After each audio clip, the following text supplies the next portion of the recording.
देश के किसानों के कल्याण की दिशा में, कृषि सुधारों की दिशा में कल देश के लिए बहुत ही महत्वपूर्ण दिन था। कल विश्वकर्मा जयंती के दिन लोकसभा में ऐतिहासिक कृषि सुधार विधेयक पारित किए गए हैं। इन विधेयकों ने हमारे अन्नदाता किसानों को अनेक बंधनों से मुक्ति दिलाई है। आजादी के बाद किसानों को किसानी में एक नई आजादी देने का काम हुआ है। इन सुधारों से किसानों को अपनी उपज बेचने में और ज्यादा विकल्प मिलेंगे और ज्यादा अवसर मिलेंगे। मैं देश भर के किसानों को इन विधेयकों के पारित होने पर बहुत बहुत बधाई देता हूं।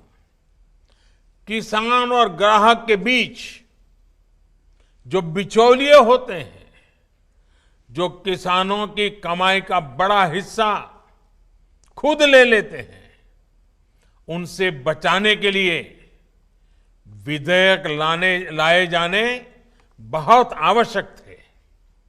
ये विधेयक किसानों के लिए रक्षा कवच बनकर के आए हैं। लेकिन कुछ लोग, जो लोग दशकों तक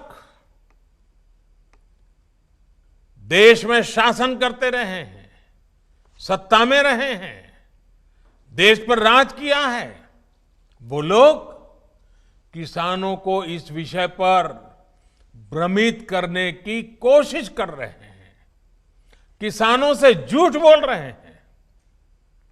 साथियों, चुनाव के समय किसानों को लुभाने के लिए बड़ी बड़ी बातें करते थे, लिखित में करते थे, अपने घोषणा पत्र में डालते थे और चुनाव के बाद भूल जाते थे।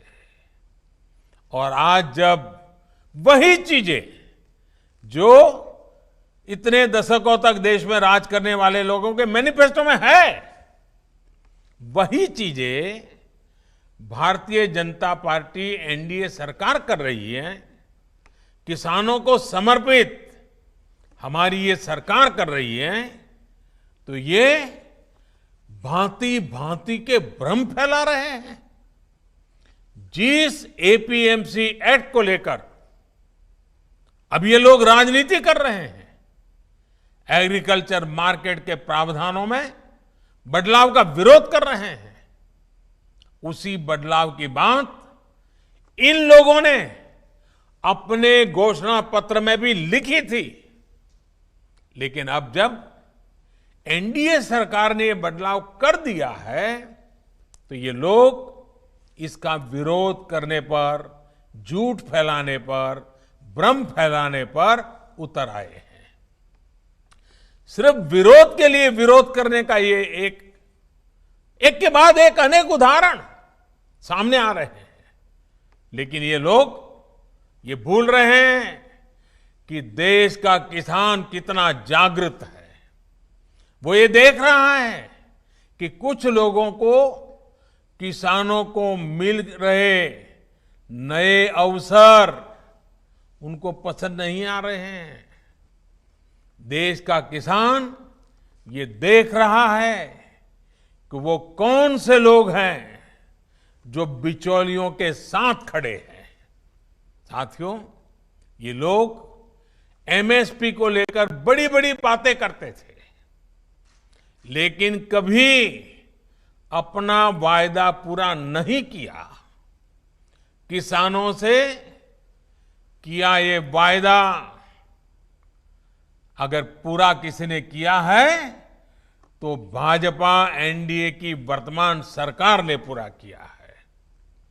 अब ये दुष्प्रचार किया जा रहा है कि सरकार के द्वारा किसानों को एमएसपी का लाभ नहीं दिया जाएगा। ये भी मनगढ़ंत बातें कही जा रही हैं कि किसानों से धान, गेहूं इत्यादि की खरीद सरकार द्वारा नहीं की जाएगी। ये सरासर झूठ है, गलत है, किसानों के साथ धोखा है। हमारी सरकार किसानों को एमएसपी के माध्यम से उचित मूल्य दिलाने के लिए प्रतिबद्ध है। पहले भी थे, आज भी हैं, आगे भी रहेंगे। सरकारी खरीद भी पहले की तरह जारी रहेगी। कोई भी व्यक्ति अपना उत्पादन जो भी वो पैदा करता है दुनिया में कहीं भी बेच सकता है, जहां चाहे वहां बेच सकता है। अगर वो कपड़ा बनाता है जहां चाहे बेच सकता है, वो बर्तन बनाता है कहीं पर भी बेच सकता है, वो जूते बनाता है कहीं पर भी बेच सकता है। लेकिन एकमात्र केवल मेरे किसान भाई बहनों को इन अधिकारों से वंचित रखा गया था, मजबूर किया गया था। अब नए प्रावधान लागू होने के कारण किसान अपनी फसल वो देश के किसी भी बाजार में अपनी मनचाही कीमत पर बेच सकेगा।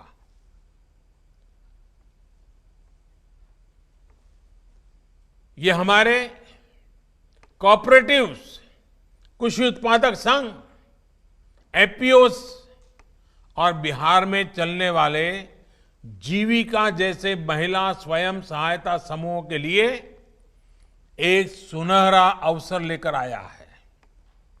साथियों, नीतीश जी भी इस कार्यक्रम में मौजूद है। वो भली भांति समझते हैं कि एपीएमसी एक्ट से किसानों का क्या क्या नुकसान होता रहा है। यही वजह है कि बिहार का मुख्यमंत्री बनने के बाद अपने शुरुआती वर्षों में ही नीतीश जी ने बिहार में इस कानून को हटा दिया था। जो काम कभी बिहार ने करके दिखाया था, आज देश उस रास्ते पर चल पड़ा है। साथियों, किसानों के लिए जितना एनडीए शासन में पिछले 6 वर्षों में किया गया है, उतना पहले कभी नहीं किया गया। किसानों को होने वाली एक एक परेशानी को समझते हुए, एक एक दिक्कत को दूर करने के लिए हमारी सरकार ने निरंतर प्रयास किया है।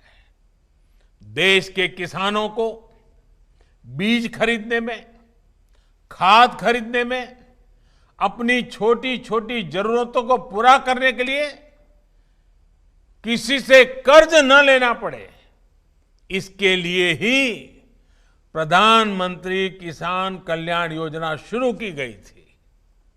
इस योजना के तहत अब तक देश के 10 करोड़ किसानों के खाते में करीब करीब 1 लाख करोड़ रुपए, 1 लाख करोड़ रुपए सीधे किसानों के खाते में ट्रांसफर किए जा चुके हैं। कोई बिचौलिया नहीं। किसानों को पानी की दिक्कत ना हो, किसानों से अटकी पड़ी सिंचाई, दशकों से अटकी पड़ी सिंचाई, वो परियोजनाएं पूरी हो, इसके लिए प्रधानमंत्री कृषि सिंचाई योजना पर करीब 1 लाख करोड़ रुपए खर्च किए जा रहे हैं। वो यूरिया जिसके लिए लंबी लंबी लाइनें लगती थी, जो किसानों के खेत में कम और फैक्ट्रियों में ज्यादा आसानी से पहुंच जाता था, अब उसकी 100% निम कोटिंग की जा रही है। आज देश में बड़े स्तर पर कोल्ड स्टोरेज का नेटवर्क तैयार किया जा रहा है। फूड प्रोसेसिंग से जुड़े उद्योगों पर भारी निवेश किया जा रहा 1 लाख करोड़ रुपए का एग्रीकल्चर इंफ्रास्ट्रक्चर फंड बनाया जा रहा है। किसानों के पशुधन को बीमारियों से बचाने के लिए देशव्यापी अभियान भी चलाया जा रहा है। मछली उत्पादन बढ़ाने के लिए, मुर्गी पालन को प्रोत्साहन के लिए, शहद उत्पादन बढ़ाने के लिए, दूध उत्पादन बढ़ाने के लिए किसानों को आय बढ़ाने के अतिरिक्त विकल्प देने के लिए केंद्र सरकार निरंतर कार्य कर रही है। साथियों, मैं आज देश के किसानों को बड़ी नम्रतापूर्वक अपनी बात बताना चाहता हूं, संदेश देना चाहता हूं। आप किसी भी तरह के भ्रम में मत पड़िए। इन लोगों से देश के किसानों को सतर्क रहना बहुत जरूरी है। ऐसे लोगों से सावधान रहें जिन्होंने दशकों तक देश पर राज किया और जो आज किसानों से झूठ बोल रहे हैं। वो लोग किसानों की रक्षा का ढिंढोरा पीट रहे हैं, लेकिन दरअसल वे किसानों को अनेक बंधनों में जकड़कर रखना चाहते हैं। वो लोग बिचौलियों का साथ दे रहे हैं। वो लोग किसानों की कमाई को बीच में लूटने वालों का साथ दे रहे हैं। किसानों को अपनी उपज देश में कहीं पर भी किसी को भी बेचने की आजादी देना बहुत ऐतिहासिक कदम है। 21वीं सदी में भारत का किसान बंधनों में नहीं, भारत का किसान खुल करके खेती करेगा, जहां मन आएगा अपनी उपज बेचेगा, जहां ज्यादा पैसा मिलेगा वहां बेचेगा, किसी बिचौलिए का मोहताज नहीं रहेगा और अपनी उपज, अपनी आय भी बढ़ाएगा। ये देश की जरूरत है और समय की मांग भी है। साथियों, किसान हो, महिलाएं हो, नौजवान हो, राष्ट्र के विकास में सभी को सशक्त करना हम सभी का दायित्व है। आज जितने भी प्रोजेक्ट को समर्पित किया गया है वो इसी दायित्व का एक हिस्सा है। मुझे विश्वास है कि आज जिन परियोजनाओं का लोकार्पण और शुभारंभ हुआ है, इनसे बिहार के लोगों, यहां के नौजवानों, यहां की महिलाओं को बहुत लाभ होगा। साथियों, कोरोना के इस संकट काल में हम सभी को बहुत संभल कर भी रहना है। थोड़ी सी भी लापरवाही आपका और आपके अपनों का बहुत ज्यादा नुकसान कर सकती है। इसलिए मैं बिहार के लोगों से, देश के लोगों से अपने आग्रह को फिर दोहराना चाहता हूं। मास्क जरूर पहने और ठीक से पहने। 2 गज की दूरी का हमेशा ध्यान रखें, इसका पालन करें। भीड़ भाड़ वाली जगहों पर जाने से बचें, भीड़ लगाने से बचें। अपनी रोग प्रतिरोधक क्षमता, अपनी इम्यूनिटी बढ़ाने के लिए आयुर्वेद की परंपरा वाला जो काढ़ा होता है उसे पीते रहें, गुनगुना पानी पीते रहें, निरंतर अपने स्वास्थ्य पर ध्यान दें। आप सतर्क रहिए, सुरक्षित रहिए, स्वस्थ रहिए, आपका परिवार स्वस्थ रहे, इसी कामना के साथ आप सबका बहुत बहुत धन्यवाद, बहुत बहुत शुभकामनाएं।